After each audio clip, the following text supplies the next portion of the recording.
Well, it took them all of 5 minutes to get in and turn the alarm off.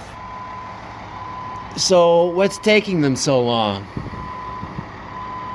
Are they running the fire alarm because they're trying to be they want to let me know that this is directed at myself, my husband. They're just running the alarm now to be stupid.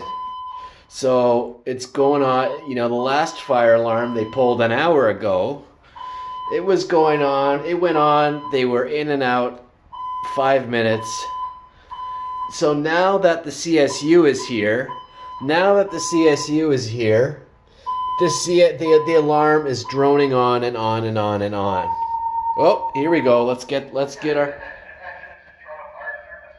the second time we've been to this building tonight for a malicious false alarm. Someone in the building keeps running fourth floor pulling the alarms. Fourth floor. And if you can, find out what resident or what unit they live in and notify police and or fire department. Perfect. So at least now they're going to do something about it.